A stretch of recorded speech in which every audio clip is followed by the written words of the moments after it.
boa tarde a todos. É com muito prazer que eu medio, né, essa mesa, porque é isso que eu estou aqui, embora não seja a minha praia, né, o Brasil, o teatro brasileiro. Eu trabalho com teatro português, mas eu acho que esses diálogos são sempre muito importantes, né?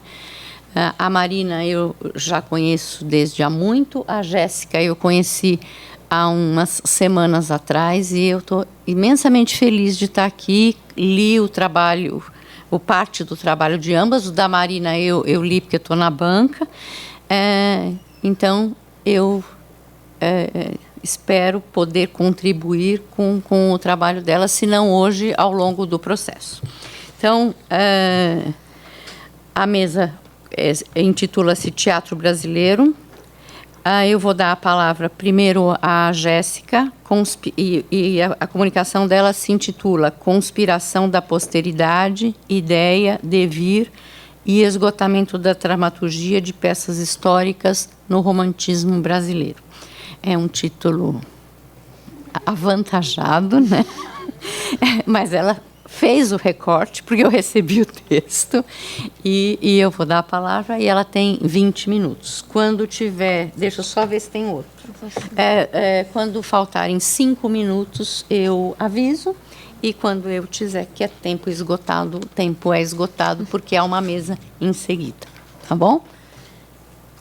Com a palavra, Jéssica. Acho que esse aqui é melhor.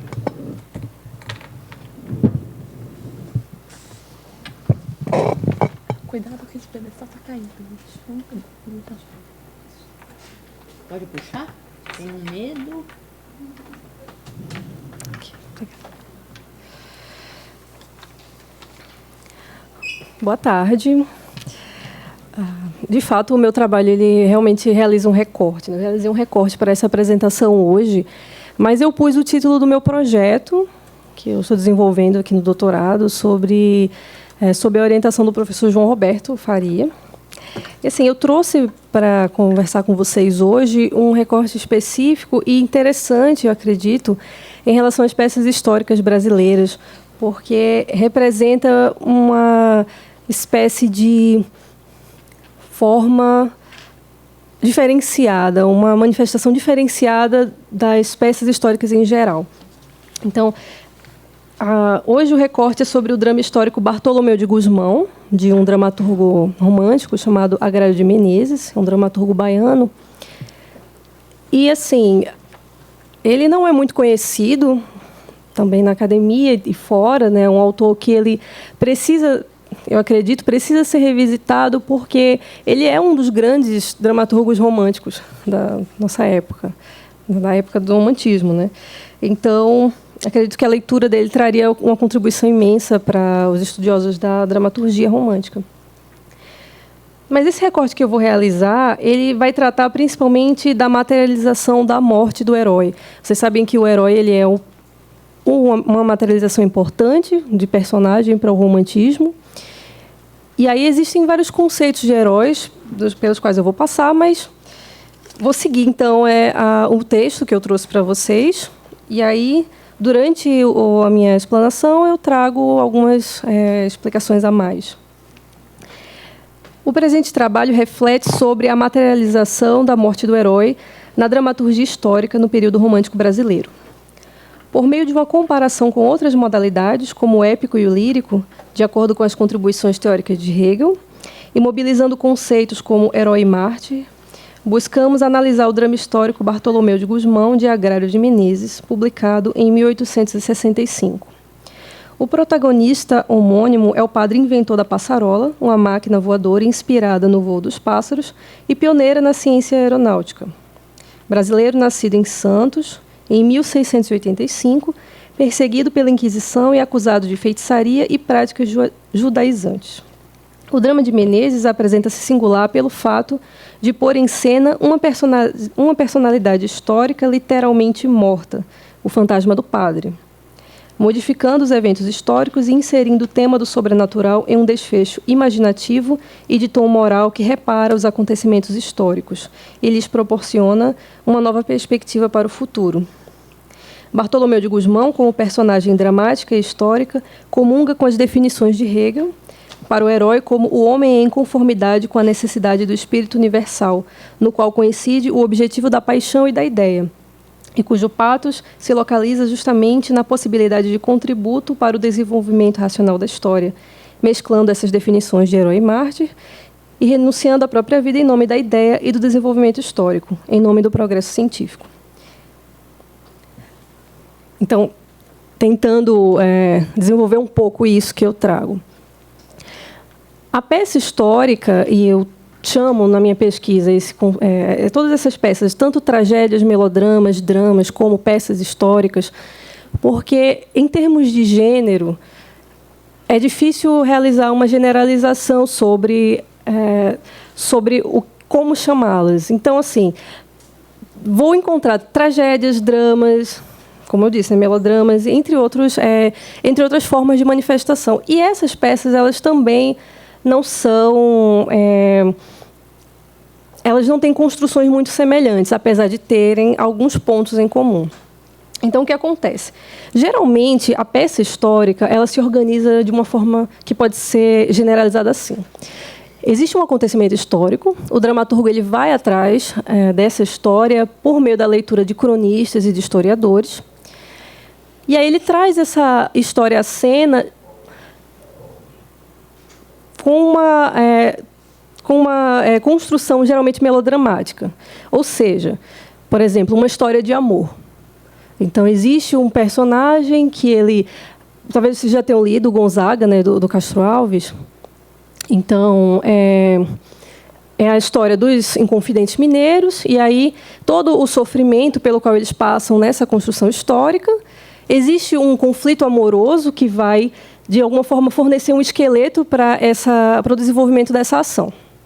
E aí várias peças históricas elas seguem essa estrutura. Mas essa peça que eu trago hoje, né, o Bartolomeu de Gusmão, ela é diferenciada porque ela não tem como base uma história amorosa. Na verdade, ela vai dialogar bastante com as tragédias de Shakespeare e principalmente com o fantástico ou o maravilhoso. Então, dentro das peças históricas que eu estudei, eu separei um grupo bastante amplo, na verdade, cerca de 15 peças.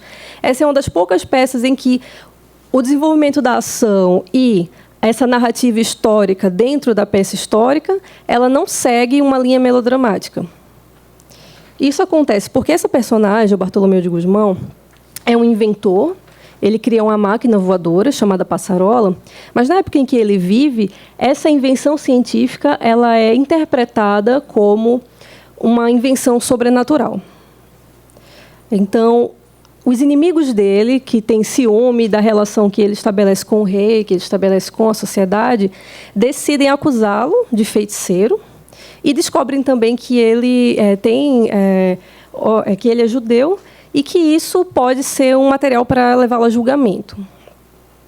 Então, nos 2 primeiros atos, nós temos essa história que ela é narrada desse personagem criando essa passarola e todos os conflitos pelos quais ele passa, como um herói que pretende desenvolver a ciência no seu país, né, no caso no Brasil, e aí também é um conceito anacrônico, né, de nacionalidade, já que essa peça se passa em 1685, né, a história se passa em 1685. Assim, 1600. E aí, esse personagem, ele acaba sendo condenado no final do 2º ato, e no 3º ato, em vez de ser uma continuação, talvez, desses acontecimentos, ou a continuação das ações de outros personagens que sobreviveram, é, na verdade, o retorno desse personagem, o Bartolomeu de Gusmão, como um fantasma que traz a justiça contra os seus inimigos. Ou seja, em termos de verossimilhança histórica, essa peça ela realiza essa quebra, porque o personagem ele não poderia estar em cena, sendo se fosse seguir a narrativa histórica em si, ele está morto. Mas essa aparição fantasmagórica, que vai dialogar, inclusive, com gêneros teatrais que aderiam a recursos de aparecimento do sobrenatural, então, por exemplo, fumaça em cena para dar uma ambiência de que essa personagem vai chegar lá, ou uso de alçapão para que o personagem apareça e desapareça, entre outros recursos muito bem desenvolvidos na época para gêneros como a mágica, vai ser utilizado nesse drama histórico. E aí isso acaba sendo bastante diferente em relação a outras peças históricas do mesmo período.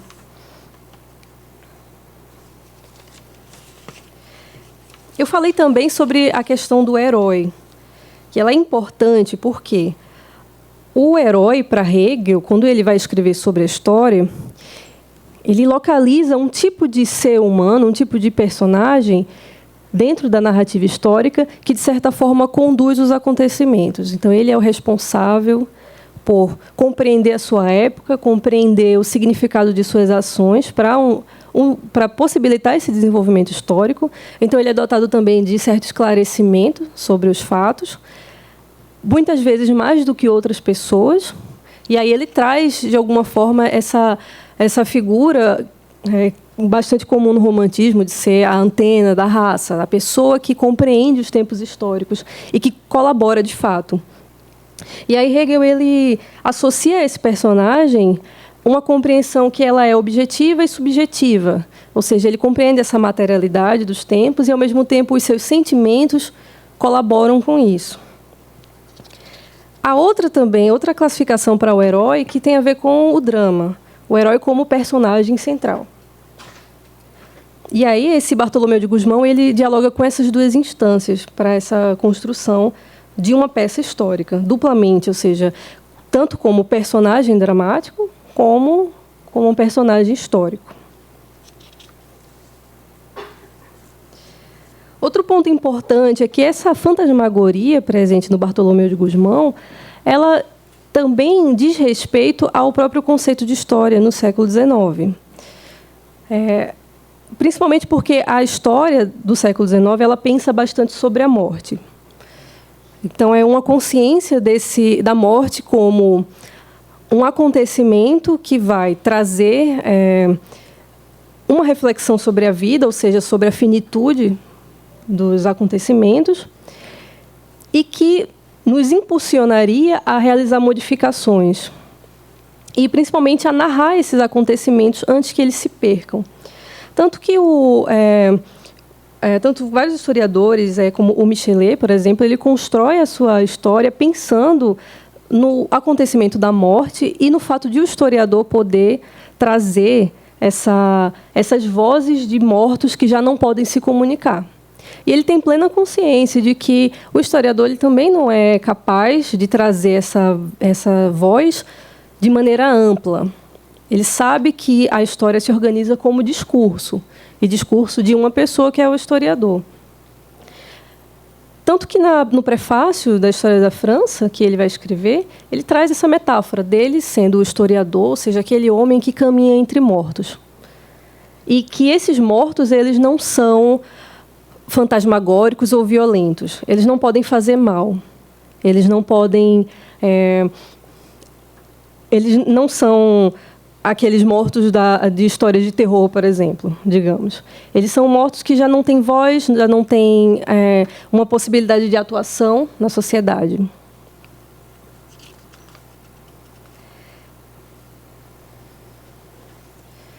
Nesse sentido, o drama histórico, a tragédia histórica, o melodrama histórico, enfim, a peça histórica, ela vai pôr em cena personagens que já não estão vivos, ou seja, personagens de narrativas históricas, de narrativas que concernem ao passado, e pela própria arte do teatro, que é de trazer esses personagens à cena, ou seja, sendo materializados por atores dentro de uma dimensão objetiva. Então, seria uma dupla materialização. Primeiro, desse próprio acontecimento do teatro, como materialização de uma narrativa, que vai trazer isso para o presente, tanto quanto da história, que vai trazer também para essa dimensão presentificada uma narrativa que pertence ao passado. Quando eu apresentei o resumo, falei sobre essa questão do melodrama, né? a peça histórica brasileira, ela dialoga muito com o melodrama. Então, digamos que num conjunto de cerca de 15 peças, quase todas elas, umas 10 pelo menos, têm essa estrutura melodramática, que ela, na verdade, contribui para o estabelecimento de uma ação. Então, pense em um filme como o Titanic, que ficou bastante conhecido. Então, existe um acontecimento histórico, mas esse acontecimento histórico ele vai ser narrado por meio de uma história entre dois personagens que se apaixonam e que vão sofrer as consequências desse acontecimento. De alguma forma, os sentimentos deles, apesar de preencher, em termos de ação, os fatos que vão acontecendo lá, não são capazes de modificar o acontecimento histórico. Então, de fato, voltando ao Titanic, a tragédia vai acontecer, apesar do amor dos personagens. Mas esse fio mantém o espectador atento ao que acontece. Então, geralmente, é essa estrutura que se encontra nessas peças históricas. Até hoje, né? Tanto vários filmes históricos eles têm essa estrutura semelhante. Essa estrutura, ela, apesar de ser importante e de alguma forma contribuir também para a análise do Bartolomeu de Gusmão, ela acaba sendo diminuída em relação a esse acontecimento fantasmagórico, que também é bastante atraente na época, né? Se existiam peças famosas na época, eram os melodramas e as mágicas, né? De fato. Tanto essa curiosidade que o sobrenatural suscita, quanto o melodrama. Essa peça do Bartolomeu de Gusmão, né, do Algarve de Menezes, ela tem uma veia shakespeariana, de fato. Então, 3 peças, o Ricardo III, o Macbeth e o Henrique VIII, que contribuem emprestando, digamos, algumas cenas e alguns aspectos de ação dramática para essa reconstrução dos acontecimentos do Bartolomeu de Gusmão. Então, tanto o aparecimento fantasmagórico do pai do Hamlet, então aquele momento em que ele aparece na ponte, né, na ponte na torre, e aí e aí isso suscita um tema sobrenatural que vai ser intermeado por toda a peça, né, que vai chegar ao final da peça. Isso também acontece no Bartolomeu de Gusmão. Acontecem também alguns momentos cômicos que são também diferentes para a peça histórica. Geralmente são peças em que, no máximo, se trabalha algum tipo de ironia histórica, alguma ironia dramática, mas não cenas de fato cômicas. E aí o Algarve de Menezes, ainda dialogando com Shakespeare, vai dialogar com As Alegres Senhoras de Windsor, tomando de empréstimo algumas dessas cenas. Por exemplo, sobretudo, né, e talvez o mais importante e diferente dessa peça do Bartolomeu de Gusmão, né, o aparecimento de fadas, de duendes e de outros personagens como trasgos, que no final são revelados como não sendo personagens sobrenaturais. Mas durante uma boa parte da peça, eles se apresentam dessa forma e aderindo aos recursos da mágica. Os inimigos do Bartolomeu de Gusmão, eles acabam sendo uma contraposição desse aspecto sobrenatural. Então, por exemplo, o Bartolomeu de Gusmão é acusado de feiticeiro, mas ele não é, ele é um cientista. E aí essa é a visão do século XIX sendo impulsionada sobre um acontecimento de outro século.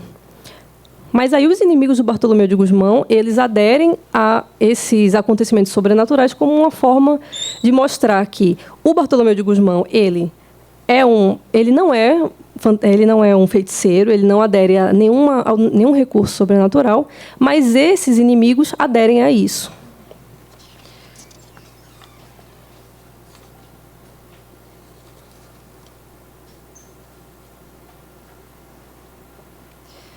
Outro ponto, para finalizar, é a questão do discurso. O quanto, apesar de existir uma grande carga de ação dramática, muito desse sofrimento, digamos que o Hegel ele aponta para o herói, uma espécie de empatia com o seu tempo e com os acontecimentos históricos, vai acontecer no Bartolomeu de Gusmão e em outras peças históricas de um ponto de vista discursivo. Então, é aquele ato de o personagem ir em cena e discursar a respeito de o quanto a sua invenção ela seria necessária para o desenvolvimento histórico, mas não é reconhecida pelo seu tempo. Então, esse também é um discurso que vai retornar com bastante insistência nas peças históricas. O quanto alguns heróis se esforçaram ao longo da história brasileira para impulsionar a história, para modificar uma ambiência de superstição, por exemplo, mas não são reconhecidos em seu tempo.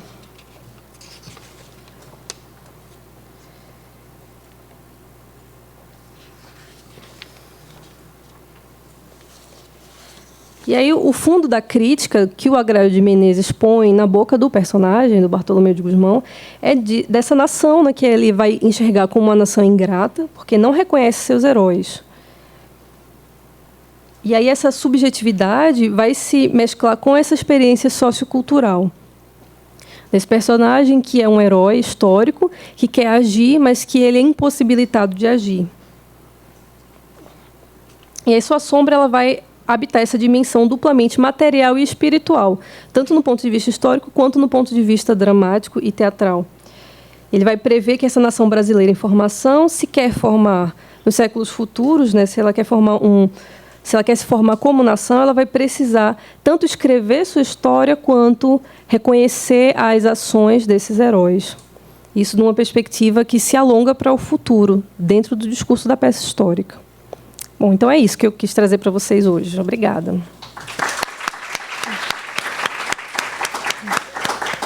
Quero agradecer a Jéssica, que ficou... Não precisa.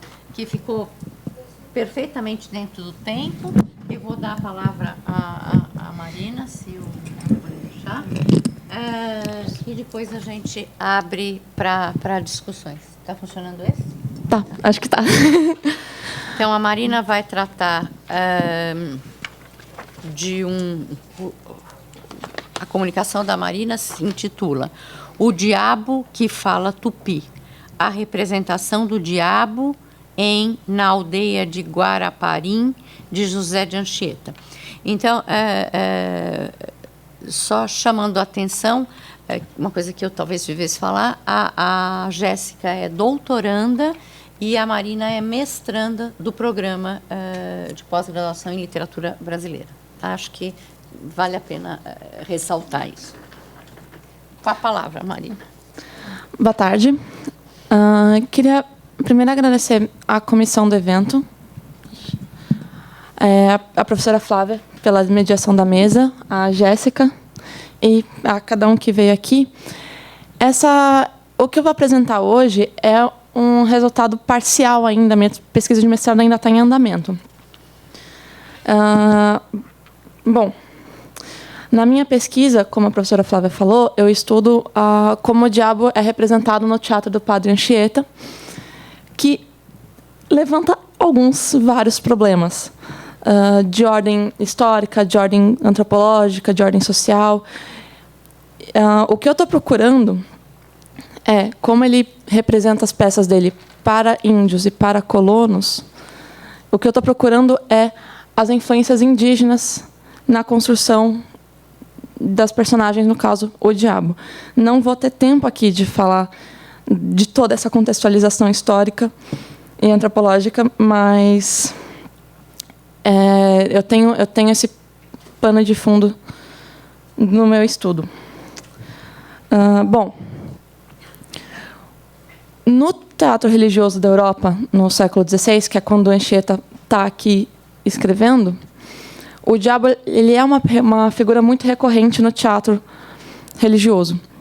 Ele vai aparecer normalmente como um tentador, né, como um desviador da alma dos homens, como uma espécie de carrasco também.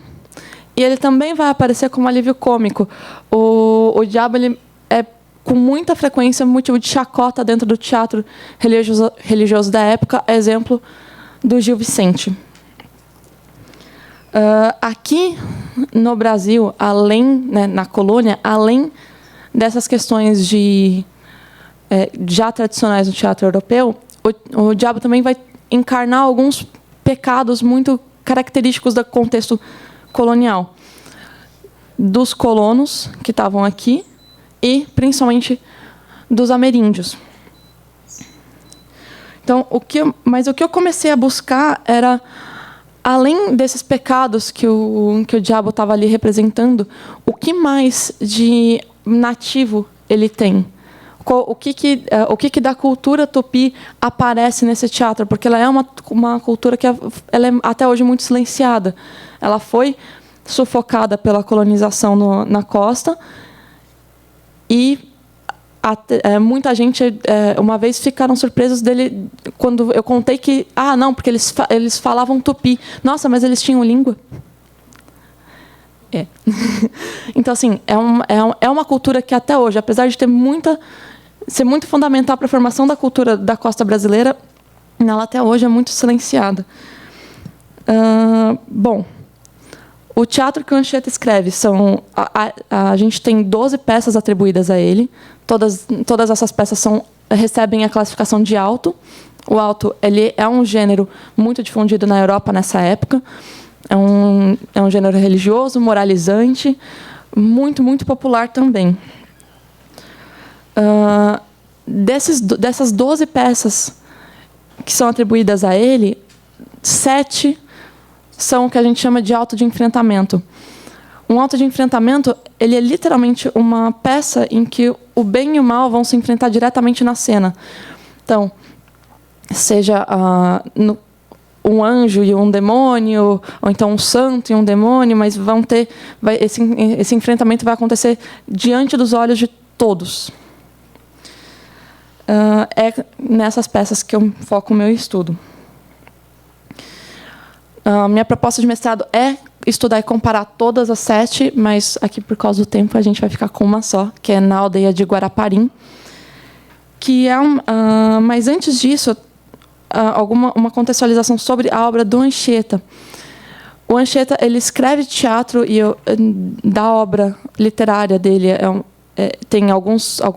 uma obra vasta até, mas ele é conhecido pelo teatro, mas ele não é teatro por paixão ao teatro. O Sábato Magaldi vai dizer que ele se fez dramaturgo por necessidade, mas o que ele realmente era poeta. Então, ele tem uma vasta produção poética, poesia lírica sacra, poemas épicos. Ele escreveu um poema épico longuíssimo também. Mas uma coisa que um outro autor, o César Braga Pinto, vai sinalizar é que, apesar dele ser, em essência, um poeta, a poesia dele já traz muito de diálogo. Ele diz que a poesia do Anchieta é uma forma de diálogo interior entre Deus e o indivíduo pecador. Então, quer dizer, ele tem isso de poeta, mas o diálogo, que é essencialmente dramático, já está na obra dele desde a poesia. Isso ele faz exemplo da oração ou do colóquio do Inácio de Loyola, que é fundador da Companhia de Jesus. Então, tem uma importância muito grande na formação do Anchieta, que era jesuíta. O Anchieta, os objetivos... o alto ele é um gênero moralizante, religioso. O Anchieta ele tem objetivos muito específicos na hora de escrever esse teatro. Ele vai catequizar os índios, ele vai fazer a correção dos colonos também. E aí, para quem ele está escrevendo a peça, a gente vê pela língua escolhida, porque tem autos que ele escreve em português, tem autos que ele escreve em tupi, tem algumas coisas que ele escreve em espanhol e em latim também. Na aldeia de Guaraparim, foi escrita em tupi, então, para os ameríndios. Ela deve ter sido representada no final de 1585, quer dizer, o Anchieta já estava na capitania do Espírito Santo. E nessa peça vão aparecer 4 diabos. O primeiro ato da peça ele começa com uma procissão de 10 meninos em fileira dupla. Isso a gente tem os registros pelo padre Armando Cardoso, que é um jesuíta do século XX que estudou o Anchieta. Isso era um procedimento muito comum, essa procissão antes da peça. E cada um deles vai fazer uma declaração de 10 versos em homenagem à Virgem Maria. O 6º menino diz uma coisa que é muito interessante no caso do meu estudo, que é: o diabo se apavora e teme tua presença. Tu faze-me forte agora, sempre me erguendo, Senhora, todo mal me destrui e vença.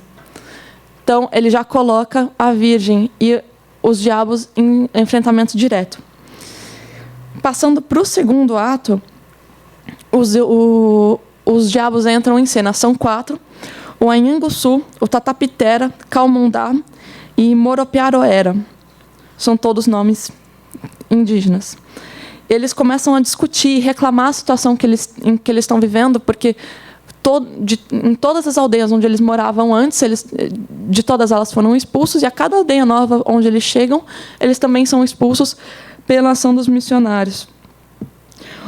O Anhanguçu, que é o primeiro diabo, ele é o líder deles, e o próprio nome dele diz isso. O nome dele, eu vou, em alguns momentos da minha fala, eu vou fazer uma referência à língua original da peça, porque é uma peça considerada teatro brasileiro, mas ela está numa língua que para a gente é estrangeira, então eu não posso trabalhar só com a tradução. Anhanga é uma palavra tupi que os missionários assumiram para diabo. Os tupis não tinham esse conceito de diabo na cultura deles. E o sufixo aumentativo su, quer dizer, é literalmente o diabão.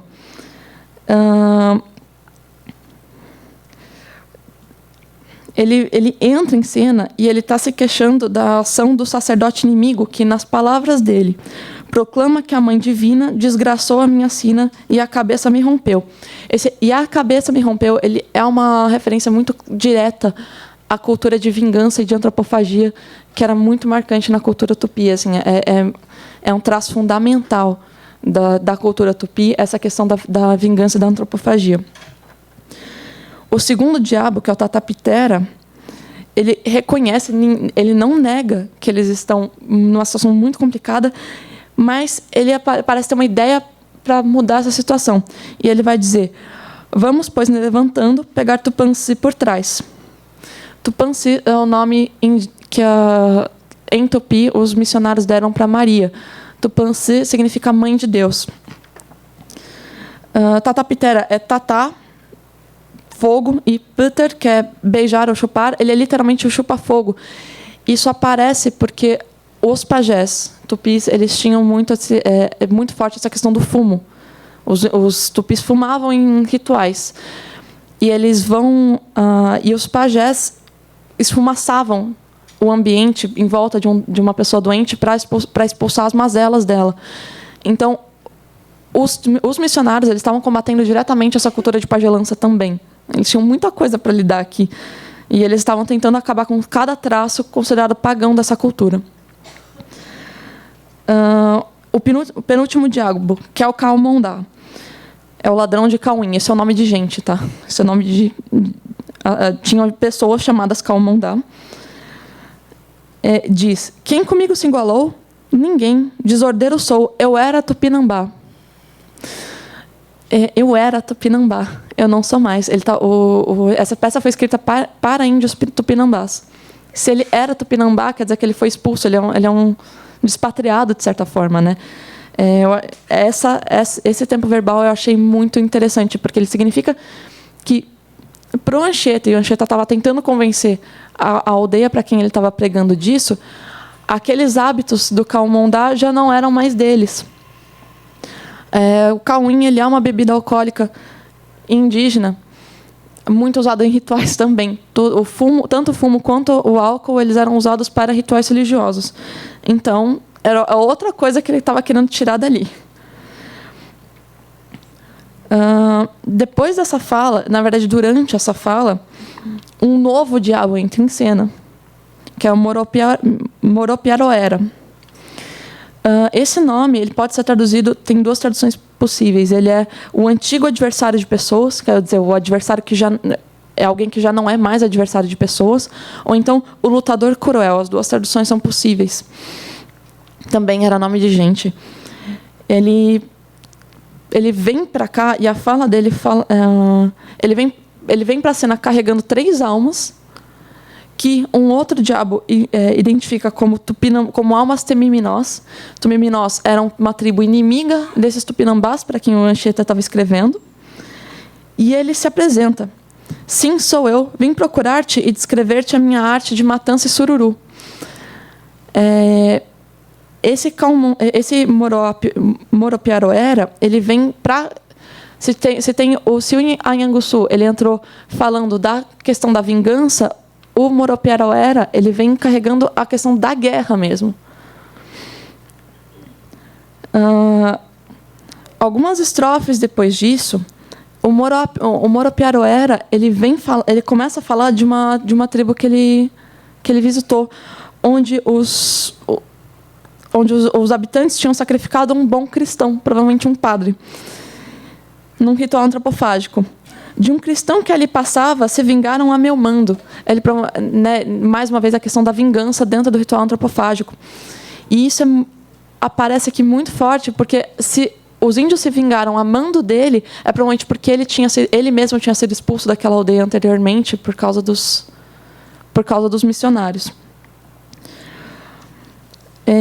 Mas perceba, e aí ele diz: suas almas pagãs meti no fogo que não se acalma, o inferno. Quer dizer, ele aparece para desviar as almas, ele mandou os índios sacrificarem o cristão, e justamente por isso eles vão parar no inferno. Quer dizer, é aquela questão do desviador de almas e do carrasco de almas ao mesmo tempo.